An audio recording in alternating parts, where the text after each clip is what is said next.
అదేవిధంగా మా బంధువులైన పూర్ణానంద కర్ణాటి పాండ్రమ్మ గారికి, అదేవిధంగా మరి గౌరవితమైన సమిష్టి బోధానంద ఉపలంచి కృష్ణమూర్తి నాయన గారికి, మరి వేదికను అలంకరించిన పెద్దలకి అందరికీ కూడా నా ద్వాదశి వందనాలు చెప్పుకుంటూ, మరి ఈరోజు ఈ చక్రపురంలో ఇప్పుడు దగ్గరగా ఒక 10 సంవత్సరాల నుంచి మేము ఈ చక్రపురానికి రావడం జరుగుతుంది. అప్పుడు కృష్ణమూర్తి నాయన గారితో వచ్చాము.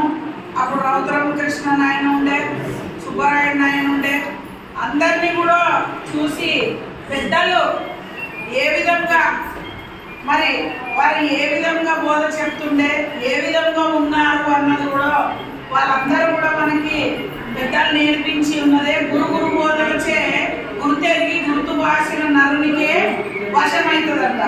అంటే మరి అధ్యక్షులు వారు ఏమన్నారంటే సాధన మీద చెప్పుకొచ్చారు. అంటే సాధన అంటే ఏంటంటే ఏ సాధన నీకెందుకు అన్నారు. అంటే మన దాంట్లో సాధన లేదా, ఉంది, దానికంటే ఎక్కువ ఉంది. బయట వాటికంటే కూడా మన దగ్గర సాధన ఉన్నది. ఎందుకు ఉన్నది అంటే రాత్రి పొద్దున మేల్కున్నప్పుడు మేల్కొల్పులు అవగానే గురుగీత కాగానే పూజ కాగానే మళ్ళీ సభ కాగానే మళ్ళీ మంగళారతి అయిపోయిందా, మళ్ళీ రాత్రికి మళ్ళీ లాలి పాటలు. అంటే ఎన్ని విధములు తెలిపినారంటే అన్ని విధాలు కూడా మనకి తెలిపి ఉన్నారు. ఎందుకంటే ఒకరికి పూజలో విధంగా చెప్తే ఈ పరిపూర్ణ అబ్బుతుందేమో, ఈ బోధ ఏ విధంగా అబ్బుతుందేమో అని, ఒకరికి పాట విధంగా చెప్తే అబ్బుతుందేమో, ఎన్ని విధాలుగా చెప్పాలి అని పాపం గురువులు ఎన్నో విధములుగా చెప్తున్నారు. కానీ దీక్షితుల వారు ఏం చెప్తారంటే మొదలు వంకరైందనుకో తుదెల్లా వంకర అన్నాడు.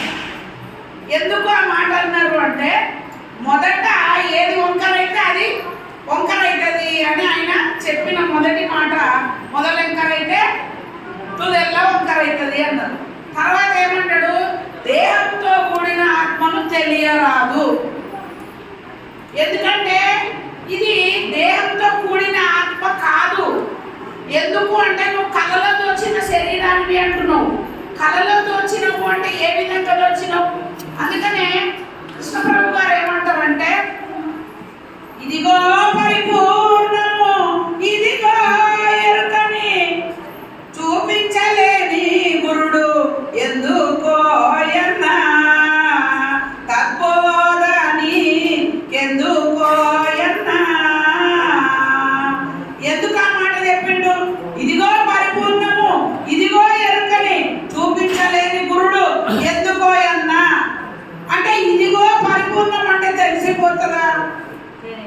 తెలియబడదు. ఇదిగో ఎరుక అంటే తెలిసిపోతుందా? అంటే పరిపూర్ణం అన్నా కూడా ఏది పరిపూర్ణమన్న పలికే ఏమి పలికే పలక అంటే స్థిరమై ఉన్నది కనుకను ఎలుకను పరమాక్షరములుగా ఎచ్చట చూచిన ఎచ్చటను కనినా కూడా అది ఏంటి అంటే ఎరుకే. స్థిరమై ఉన్నది ఏది అంటే అది సూచన ద్వారానే అవుతుంది. ఈ సూచన కాకపోతే మాత్రము ఎటువంటి నరునికి కూడా ఆ పరిపూర్ణ బోధ అవ్వదని వారు ఎంతో ఇదిగా. అందుకే 26 మందికి చెప్పొద్దన్నాడు. ఈ బోధని 26 మందికి చెప్పొద్దన్నాడు. ఎందుకు చెప్పొద్దన్నాడు అంటే దేవత ప్రాంతి ఉన్నోళ్ళకి చెప్పొద్దన్నాడు.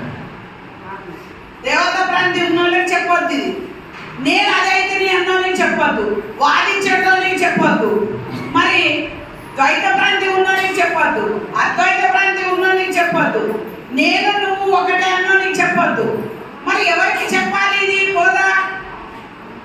మరి ద్వైతం చెప్పొద్దు, విశిష్టాద్వైతం చెప్పొద్దు, మరి ఎవరికి చెప్పాలి బోధ అంటే సూచన అయిన వానికి సూచన చేసేది.